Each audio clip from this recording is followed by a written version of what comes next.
finally gave birth to a son after 12 years of marriage. I remember how happy I was to see him, squealing so energetically that my exhaustion flew away.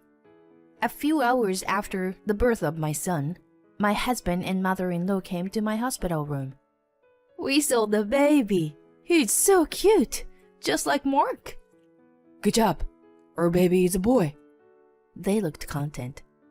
When I told them about my pregnancy, I was worried about their indifferent attitudes. But seeing their cheerful faces reassured me that their own child or grandchild was adorable. I hoped that we might be able to have happy days like in the past. "So, we're getting a divorce." My husband initiated the divorce, as if it were a casual conversation. It was followed by my mother-in-law. "Well, we'll take the heir." She said it with a smile on her face, not changing her demeanor. "You're no longer needed. I've taken care of you for over a decade, so don't complain now." It's way too late to have the first child after 12 years of marriage. He should switch to a younger girl who can bear more children. I don't want to waste any more time with you. So, divorce me right away. Okay. Then I'll destroy your home and company. My name is Sally. I'm a 34-year-old housewife. My husband Mark and I started dating back in the university. When we were students, we were an ordinary couple. I thought he was just like me, from an ordinary family. But after we engaged, I learned that his grandfather was a wealthy man who owned several companies. Moreover, they were so big that everyone knew about them. I was anxious about my marriage, thinking it was too much to be the wife of someone from such a family. But Mark said, "It's no different than any other family. Just that my grandfather is a business owner." He was a kind guy who always considered me. So I thought I could work things out with him, and decided to marry him. After marriage, Mark and my mother-in-law, Helen, wanted me to live on a property and be a full-time housewife. Mark got a job at an ordinary company, so life was mostly normal for us. Except that I struggled to learn table manners when I had to go to a high-class restaurant for family gatherings. After the third year of our marriage, Helen, who had always left us couple alone, started interfering. It's already been 3 years, but no baby yet. Mrs. Miller's daughter just got pregnant. I wonder when I can meet my grandchild. She came over early in the morning and urged me to have a baby every day. I spoke to Mark about this. "She's been lonely ever since my dad passed away. We'll have a kid someday, so don't take it too seriously." He told me to be patient. I should have retorted to her, or blatantly asked Mark to tell her to stop. But I felt so bad about not being able to have a baby myself that I couldn't come on strong. Many years has passed, but still no baby. Meanwhile, her demand to have a grandchild got more intense. Not only that, she started harassing me about my chores, criticizing my cooking and throwing the food away, and ordering me to finish the mowing the yard within an hour. Once I told Mark that I was tired of the attacks from his mother and wanted him to do something about it. "Deal with it yourself. I'm tired, so don't bother me with such a trivial matter." He interrupted me and scolded me with a sigh. Around this time, he was busy establishing a company affiliated with his grandfather's and was to become the president. He was coming home late at night frequently, not only to work, but also to socialize and drink. And when I tried to talk to him, most of the time, he was too exhausted to listen to me. The numbers of occasions we spoke to each other became less and less, and our relationship as a married couple was diminishing. Even so, I thought that if Mark's work settled down and we had a child, we could go back to the days when we were close. So, I started infertility treatment. During the treatment, I often felt tired and couldn't do what I wanted. And I was also anxious that I wouldn't be able to have a child. It was mentally and physically exhausting. But I somehow managed to hang on, dreaming of a happy life for our family. As a result, we were finally able to have a child after 12 years of marriage. When the doctor told me I was pregnant, I wanted to jump up and down for joy. I called Mark right away. "Are you busy? Sorry to bother you. I just saw the doctor and I'm pregnant." Oh, good. I'm busy right now, so I have to go. His reaction was so cold that my high spirits disappeared. When I told Helen, Finally, I thought I wasn't going to have a grandchild. there was no words of joy or no congratulations, but only the reaction I didn't expect. So I was quite disappointed.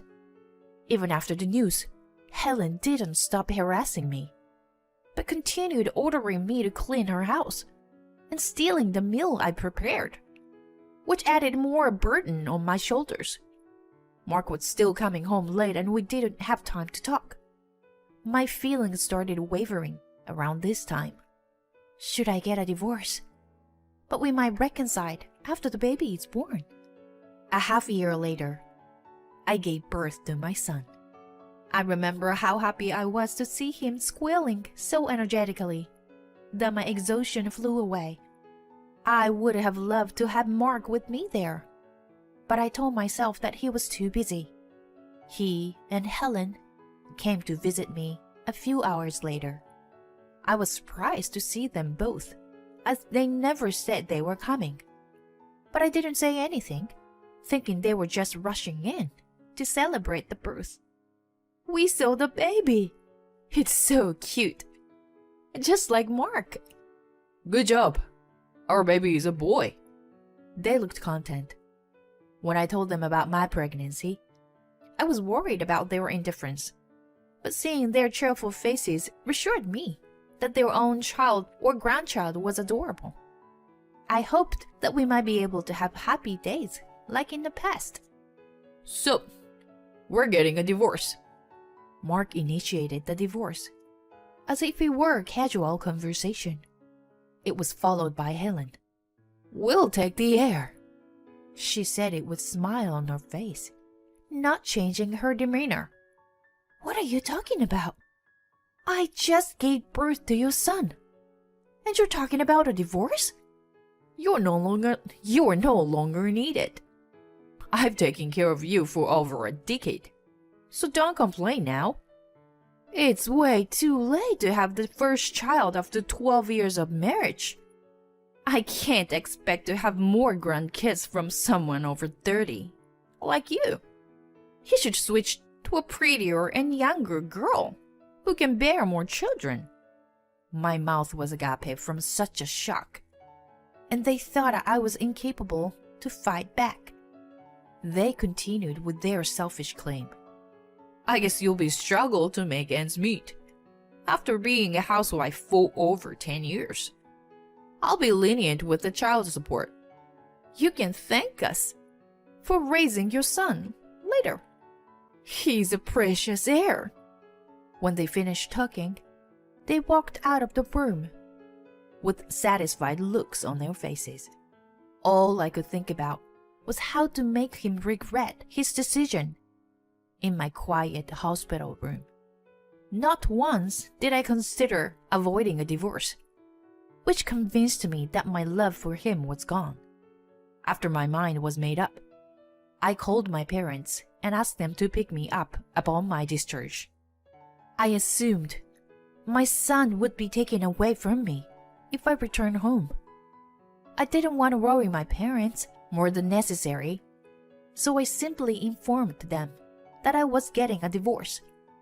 I sent a text to Mark and Helen that I wasn't well and was going to stay with my parents for a while.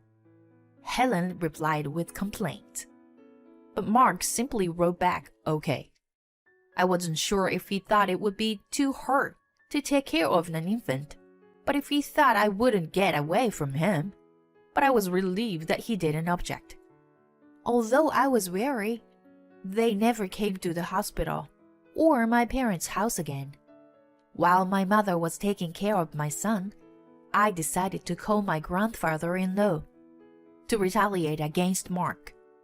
I knew it was brazen on me to rely on him, but to weaken Mark and Helen's position with an extended family, and to get me a lawyer, I decided it was necessary. It was my very first time calling him, so I was anxious while the phone was ringing.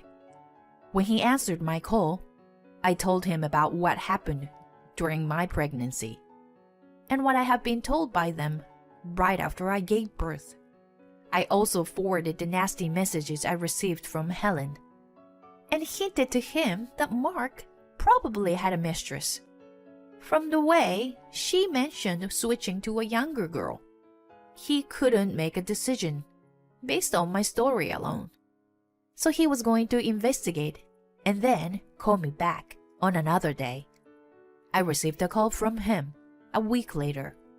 From his investigation, he found that Mark had been cheating on me for 3 years, and Helen had been telling people that I had run away, and she was raising her grandson.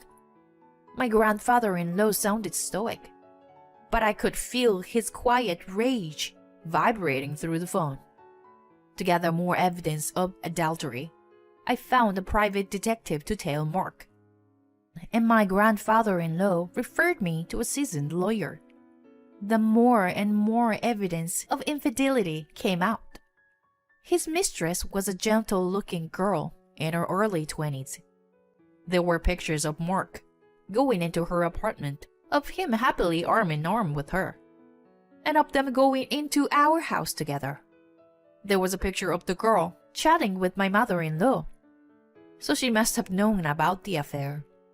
I was ready to retaliate. When my health was back to normal, Mark and I decided to discuss our divorce. We met in the meeting room at his company. Mark and Helen were already seated when I showed up with my lawyer. "Where's my grandson? You never let me see him since his birth." Helen grimaced at me. "He's with my parents." "You are too clumsy, and not the best at raising a child. So give him to me now." "You hide in your parents' house and bring a lawyer with you?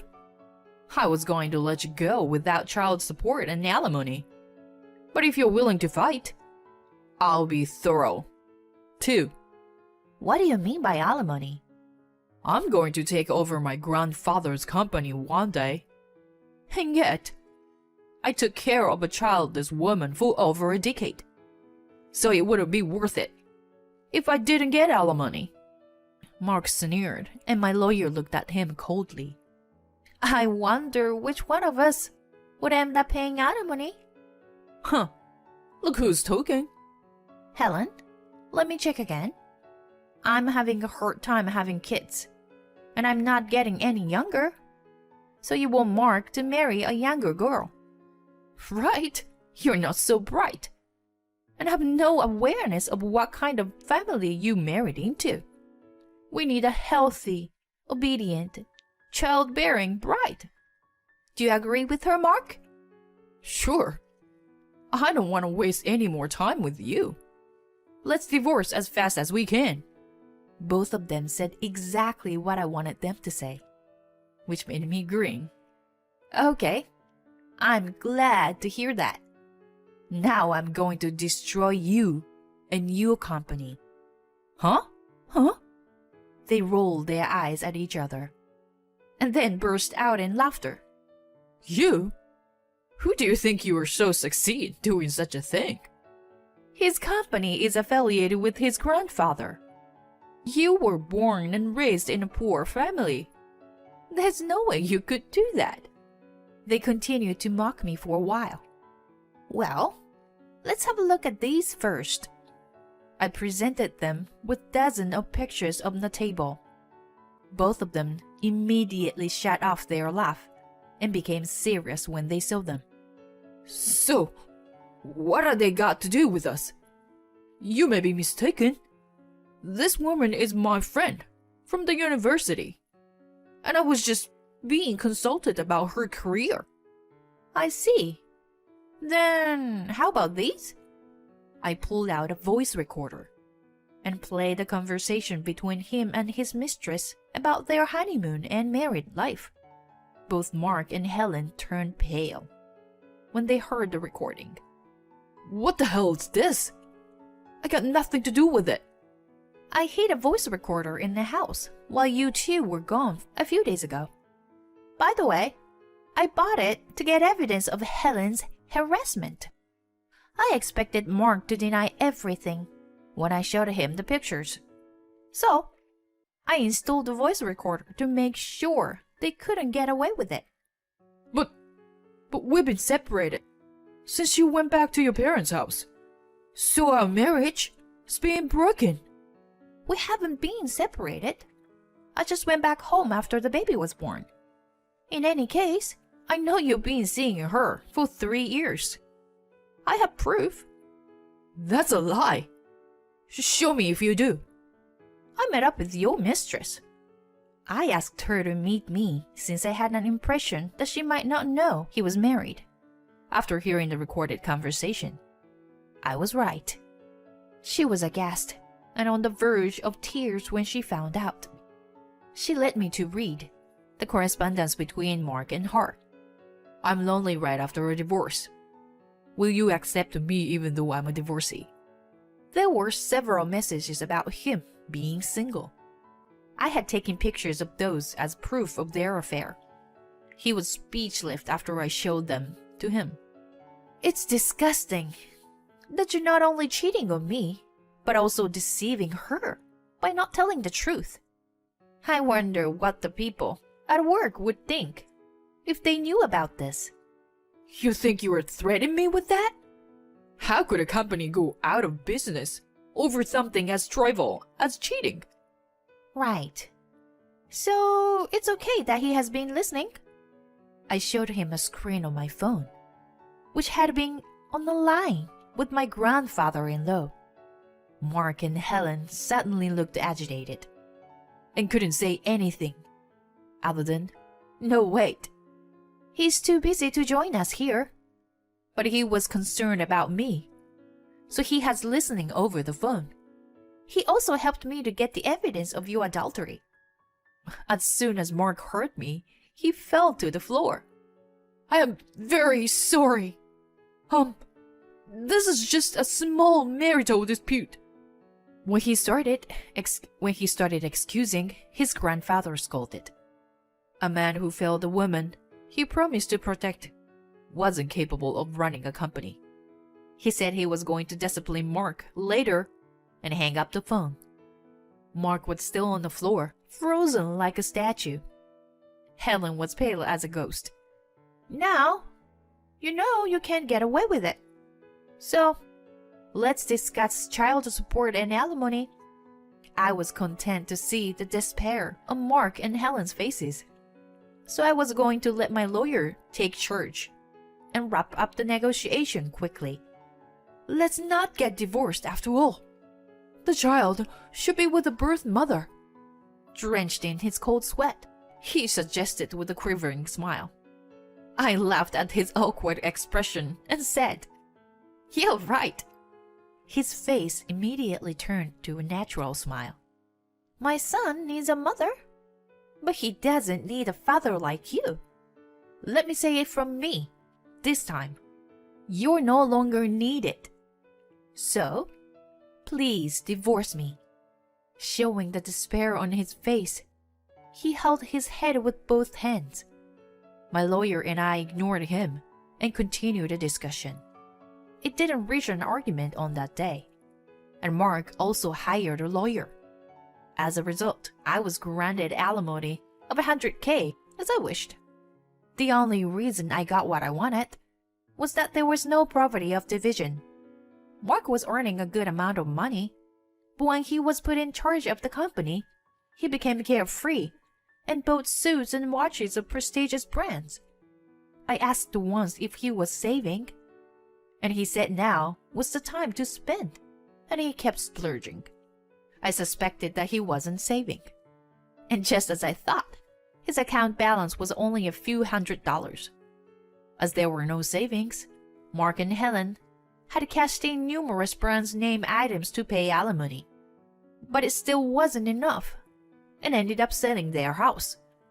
They moved into a small apartment and started a new lives. His company lost affiliation with his grandfather, and the companies he was dealing with pulled out, so he went bankrupt. The employees who lost their jobs were taken in by his grandfather.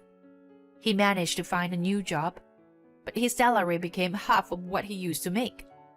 It was impossible to make a proper living. So Helen, who had been housewife, needed work, a part-time job. The two incomes should have been enough to make a living for them. But Mark needed to pay child support, and both of them couldn't downgrade their lifestyle. So the amount of debt kept increasing. I heard Helen ask for help from her relatives.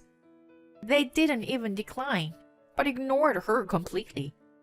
My recording of her harassment that was passed around among them seemed to be effective. It's been a year since the divorce. Mark has never asked to see his son. I wonder if he wants to, but he can't even pay his phone bill. That there's no way for him to get in touch with me. Either way, my son and I are enjoying our peaceful lives without having to deal with him and Helen. I can't imagine raising my son together with them. I'm grateful now that Mark initiated a divorce.